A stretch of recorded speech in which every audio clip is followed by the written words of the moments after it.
Welcome to social post. నేను Nihal. So ఈరోజు market ఎలా ఉంది, కొన్ని నిఫ్టీ అనేది ఈరోజు కొంచెం పాజిటివ్గా కనిపించింది, కానీ మేడంకి ఎలా కనిపించింది దీని గురించి మాట్లాడడానికి మాధవ్ రెడ్డి గారు ఉన్నారు, సర్టిఫైడ్ వెల్త్ మేనేజర్. మేడంతో మనం మాట్లాడదాం. Hello ma'am, welcome to social post. Thank you ma'am, ఈరోజు మార్కెట్ కనుక చూసిన తర్వాత మీకేమనిపించింది? సో ఈ రోజనే కాదండి, లాస్ట్ 4 సెషన్స్ నుంచి మార్కెట్స్ అయితే కంటిన్యూస్గా మనకి నెగిటివ్లోనే, లేకపోతే టూ మచ్ వాల్టిలిటీ, ఒక్కసారి పాజిటివ్గా మళ్ళీ నెగిటివ్గా, ఫైనల్గా నెగిటివ్గా క్లోజ్ అవ్వడానికి అంటే ఒక రకమైన ఈ లాస్ట్ 4 సెషన్స్ అయితే మాత్రం చాలా బేర్ మార్కెట్లో, అంటే లైక్ ఎక్కువగా నెగిటివ్లోనే మార్కెట్స్ క్లోజ్ అయ్యాయి. ఈరోజు ఫైనల్గా మార్కెట్స్ అయితే 26,000 అబౌవ్ తో మనకి మార్జినల్ గెయిన్స్తో నిఫ్టీ అనేది అక్కడ సపోర్ట్ తీసుకొని అక్కడ క్లోజ్ అయింది. But still we cannot say అండి, ఎందుకంటే markets are having so many issues right now. ఒక్కసారిగా అన్ని వైపుల నుంచి కొంచెం నెగిటివ్ న్యూస్ అనేది మనకు కనిపిస్తుంది. So will start one by one. First మనకి మేజర్ న్యూస్ ఏంటంటే రూపీ ఎట్ ఆల్ టైమ్ లో 90.41 అండి. ఈరోజు కూడా చాలా వరకు రూపీ అనేది మనకి డిప్రిషియేట్ అయిపోతూ ఉంది. చాలా వరకు లోయెస్ట్ పాయింట్కి ఎగెనిస్ట్ డాలర్ ట్రేడ్ అవుతూ ఉంది. సో ఆర్బీఐ ఆల్రెడీ స్టార్ట్ చేశారు, వాళ్ళు వచ్చి మార్కెట్లోకి వచ్చి కొంచెం ఈ డాలర్స్ని సెల్ చేస్తే అట్లీస్ట్ మళ్ళీ 89-88 పొజిషన్కి తీసుకొని వెళ్దామని అయితే చర్యలైతే మొదలు పెట్టారు. బట్ అది ఎంతవరకు మనకి ఆ రిజల్ట్ రావడానికి కొంచెం టైం పడుతుంది. సో ఈ విధంగా ఈ పర్టికులర్ దీనికి చాలా రీజన్స్, మనకి ఎఫ్ఐఎస్ సెల్లింగ్ కానీ, లేకపోతే ట్రేడ్ ఎస్పెషల్లీ ఇంత నెగిటివ్గా ఎఫ్ఐఐ సెల్ చేయడానికి, రూపీ ఇంత ఆల్ టైమ్ లోకి వెళ్ళిపోవడానికి అన్నిటికీ కూడా లింక్ ఏంటంటే యుఎస్ ఇండియా ట్రేడ్ డీల్ అనేది స్టక్ అయిపోవడం. ఎక్కడ స్టక్ అయింది, అసలు దాని గురించి ఎందుకు అంత బ్యాక్ స్టాప్లోకి వెళ్ళిపోయింది, ఎందుకు ముందుకు వెళ్ళలేకపోతుంది, ఎందుకు ఎటువంటి అగ్రిమెంట్ అవ్వడం లేదు India and US trade deal అనే దాని గురించి చాలా స్పెక్యులేషన్స్ ఉన్నాయి. దాని గురించి చాలా నెగిటివ్గా కూడా, ఎందుకంటే ఇప్పుడు now too much got delayed, అది ఇంకా కంప్లీట్గా నెగిటివ్ అయిపోయిందండి.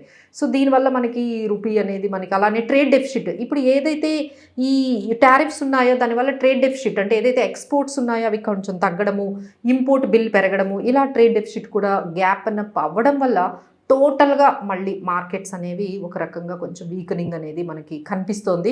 సో ఏదైతే ఆల్ టైమ్ హై 26,300 అబోవ్ వెళ్ళిందో, మళ్ళీ మార్కెట్స్ ఆల్మోస్ట్ అక్కడ నుంచి ఒక 400 పాయింట్స్ లాస్ట్ వీక్ అంతా కూడా మనకి కరెక్షన్ అయితే కనిపించిందండి. అది ఒకవైపు వెళ్తే, ఇంకొకటి ఏంటంటే మనకి హెచ్ఎస్బిసి వాళ్ళు మన మ్యానుఫ్యాక్చరింగ్ డేటా వచ్చింది, అది కూడా అక్టోబర్ డేటా వచ్చింది, అది కూడా కొంచెం నెగిటివ్గా కనిపించింది, కొంచెం లోయెస్ట్ కనిపించింది. అలానే జిఎస్టీ కలెక్షన్స్ కూడా కొంచెం మోడరేట్ అయ్యాయండి. సో ఇవన్నీ కూడా ఒక్కసారిగా కొంచెం మార్కెట్ని కొంచెం, అంటే ఈ పర్టికులర్ ఈ లాస్ట్ 4 సెషన్స్ నుంచి నెగిటివ్గా అవ్వడానికైతే మనకు కారణాలు కనిపిస్తున్నాయి. అన్నిటికన్నా ఇంపార్టెంట్ ఏంటంటే ఈ ఎంపీసీ మీటింగ్ జరుగుతుందండి, ఆర్బీఐ వాళ్ళది మానిటరీ పాలసీ మీటింగ్. ఇందులో అందరి ఎక్స్పెక్టేషన్స్ ఏంటంటే 25 బీపీఎస్ పాయింట్ కట్ జరుగుతుంది అని.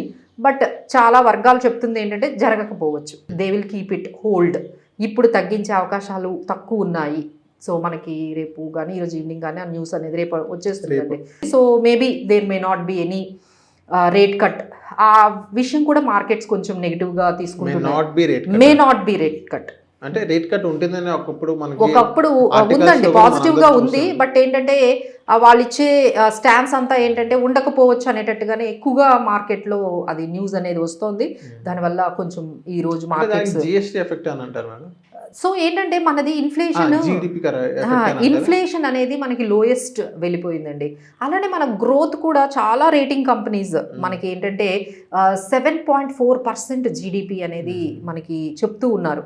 అలానే మనకి మంచి జీడిపి ఫిగర్స్ కూడా వచ్చాయి. సో ఈ టైంలో రేట్ కట్ అంత అవసరం లేదు అనే విషయంగా, ఎందుకంటే కన్సంప్షన్ బాగుంది, లోన్స్ బాగా తీసుకుంటున్నారు, జీడిపి గ్రోత్ బాగుంది, ఇన్ఫ్లేషన్ లోయెస్ట్ ఉంది. So what is the reason that to do the rate cut right now అని చెప్పి కొంచెం హోల్డ్ చేసే స్టాన్స్ అనేదే ఉందండి. సో ఇక్కడ నుంచి కూడా రేట్ కట్స్ అంత ఎక్కువగా అగ్రెసివ్గా కూడా ఉండకపోవచ్చు. అంటే we're ending the term of rate cuts. Rate కట్కి మనకి టర్మ్స్ అంటే తగ్గించడానికి ఈ సిచ్యువేషన్స్ తగ్గిపోయాయి. సో ఇది మనకి మార్కెట్లోకి న్యూస్ అనేది వెళ్ళిందండి. సో ఆల్ టుగెదర్ మార్కెట్స్ అందుకనే ఈ విధంగా వాలటైల్గా మళ్ళీ బిగ్, ఒక టైంలో అయితే 26,000 బ్రేక్ చేసేసి 24,900 ఆ రేంజ్కి కూడా మార్కెట్స్ అనేవి వెళ్ళిపోయాయి. So these are all markets ఇప్పుడైతే ఫేస్ చేస్తున్న అంశాలండి. సో ఇప్పుడు మార్కెట్ గురించి మాట్లాడితే, ఇప్పుడు కమోడిటీస్ గురించి మాట్లాడితే, కమోడిటీస్ గోల్డ్ అనేది ఇప్పుడు 127 దగ్గర ఉంది. ఓకే, అక్కడక్కడ కన్సోలేషన్ అవుతుంది. కానీ సిల్వర్ అయితే ఎందుకు అంతలా బీభత్సంగా పెరిగింది అంటారు? సో అక్కడ మనం ఎప్పుడు అండి సిల్వర్లో మనకి ఏంటంటే టూ మచ్ ఆఫ్ వాలటిలిటీ ఉంటుంది. అంటే ఎట్లా ఉంటుందంటే ఒక్కసారిగా 30,000-40,000 30,000 ఓకే. మళ్ళీ ఒక 2-3 డేస్లో మళ్ళీ అంతే విధంగా తగ్గిపోవడము, ఈ విధంగా అయితే మనకి సిల్వర్లోనే కనిపిస్తుంది. అంటే ఒకే రోజు 7,000-8,000 కూడా మీరు చూస్తారు కేజీకి పెరగడము తగ్గడము కూడా. సో దానికి రీజన్ ఏంటంటే అక్కడ ఉన్న ఆ సప్లై, డిమాండ్ అండ్ సప్లై బట్టి మనకి ఇమీడియట్గా మారుతుందండి. బట్ ఎనీవే ఎప్పుడు కూడా అంటే గోల్డ్ పెరిగినంతగా సిల్వర్ పెరగలేదు లాస్ట్ 2 years నుంచి. అవును. గోల్డ్ ఓన్లీ హ్యాడ్ ద ర్యాలీలో గోల్డ్ ఎక్కువగా పార్టిసిపేట్ చేసింది. మీరు లాస్ట్ 3 years నుంచి చూస్తే గోల్డ్ బాగా రిటర్న్స్ ఇచ్చింది కానీ సిల్వర్ ఇవ్వలేదు. అవును. సో ఈ ఇయర్ ఆల్రెడీ 2025లో సిల్వర్ హ్యాస్ గివెన్ 100% రిటర్న్. అంటే 70,000 లాస్ట్ ఇయర్ ఉంటే ఇప్పుడు అది కాస్త 1,40,000-1,50,000 ఎప్పుడో అయిపోయింది. అది ఇప్పుడు ఆల్మోస్ట్ అది 1,70,000-60 రేంజ్లో ఉందంటే ఈ ఇయర్ 100% రిటర్న్స్ అనేవి ఇచ్చింది. సో ఎందుకు అంటే లాస్ట్ 2 years నుంచి సిల్వర్లో పెద్దగా మూమెంట్ లేదు. సో ఒక్కసారిగా ఇప్పుడు మూమెంట్ కనిపిస్తుంది. అలానే దానికి తగ్గట్టుగా సిల్వర్ ఏవైతే సప్లై ఉందో అక్కడ కొన్ని ఇష్యూస్ రావడము, డిమాండ్ ఒక్కసారిగా పెరగడము. So these are all so many issues. మనకి తర్వాత యూఎస్లో కొన్ని ఇష్యూస్, ఇవన్నీ ఎకనామికల్ ఇష్యూస్ కూడా కొంచెం ఈ మెటల్స్ వైపు పాజిటివ్గా వెళ్ళడానికి కారణం అండి. సో అందుకనే మేము ఎప్పటి నుంచో చెప్తున్నాం ఇయర్ గోల్డ్ కన్నా సిల్వరే ఎక్కువ పెరిగే అవకాశాలు నెక్స్ట్ ఇయర్లో కూడా మనం అదే చూస్తాం. ట్రెండ్ అండి, ట్రెండ్ అలానే ఉంటుంది. గోల్డ్ కన్నా సిల్వర్ ఎక్కువగా మనకి అదే చెప్తున్నాను కదా, ఎక్కువగా మనకి పెరగలేదు, అది పార్టిసిపేట్ చేయలేదు. ఇప్పుడు గోల్డ్ కన్నా సిల్వర్ పెరిగే అవకాశాలు అయితే మనకి ఎక్కువగా కనిపిస్తుంది. సో మ్యామ్ నెక్స్ట్ ఇప్పుడు మనం చూసుకున్నట్టే మార్కెట్లో స్టాక్స్ అనేది ఇప్పుడు ఎలా ఉన్నాయి మ్యామ్ మొత్తం ఓవరాల్గా? సో ఓవరాల్గా అంటే మనం ఎవరైనా ఈ పర్టికులర్ ఈ వాల్టిలిటీలో markets definitely between the range of 25,800-850 ఈ విధంగా కొంచెం 26,000 దగ్గర సపోర్ట్ తీసుకుంటూ ఇంకా సిచ్యువేషన్స్ కానీ will be given any positive cues గ్లోబల్గా కానీ మన డొమెస్టిక్గా కానీ. So again it might reach to 26,250 వరకు వెళ్ళే ఛాన్సెస్ అంటే ఈ రేంజ్లోనే మార్కెట్స్ మనకి నెక్స్ట్ వీక్ అయితే అవుతుందండి. సో ఏమైనా స్టాక్స్ తీసుకోవాలంటే ఈ రూపీ డిప్రిషియేట్ అవ్వడం వల్ల ఐటీ స్టాక్స్ అన్ని పాజిటివ్గా ఉన్నాయండి. సో టీసీఎస్ ఇలాంటి ఐటీ స్టాక్స్ని అయితే మనము పిక్ చేసుకోవచ్చు. ఆ తర్వాత మనకి ఏంటంటే ఈ ఫార్మా స్టాక్స్ కూడా, ఎందుకంటే ఏవైతే ఎక్స్పోర్ట్ ఓరియంటెడ్ ఉన్నాయో now they are making money because they are getting 90 rupees కదా. సో అందుకని IT and pharma you can ఎవరైనా తీసుకోవాలి అనుకుంటే వాళ్ళు ఈ పర్టికులర్ దాంట్లో వాళ్ళు ఇన్వెస్ట్ చేయొచ్చండి. అలానే Putin is in India right now.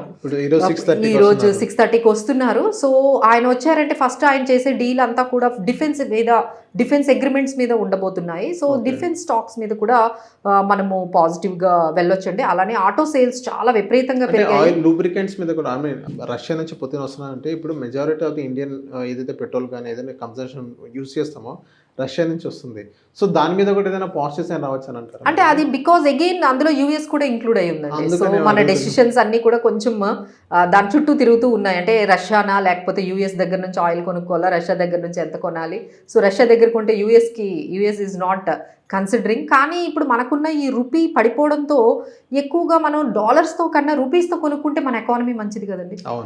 So maybe మన దగ్గర అలాంటి డెసిషన్ కూడా తీసుకోవచ్చు. ఎందుకంటే to save the rupee we might like buy the more oil from the Russia by giving రూపీస్లో బై చేస్తే మంచిది. మళ్ళీ డాలర్స్లో బై చేసాం అనుకోండి ఇంకా డాలర్స్కి డిమాండ్ పెరుగుతుంది, ఇంకా రూపీ తగ్గుతుంది. సో మేబీ ఇలాంటి డీల్ ఏమైనా ఇలాంటి సిచ్యువేషన్స్లో ఏమైనా ఎక్స్పెక్ట్ చేయొచ్చు. సో దీనికి ఏంటంటే ఈ డీల్లో ఎక్కువగా డిఫెన్స్ స్టాక్స్ అయితే కొంచెం పాజిటివ్గా చూడొచ్చు.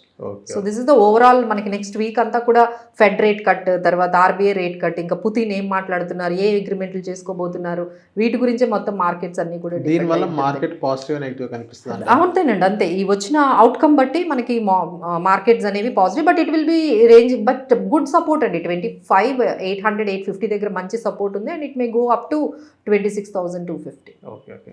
So thank you ma'am social post వచ్చినందుకు.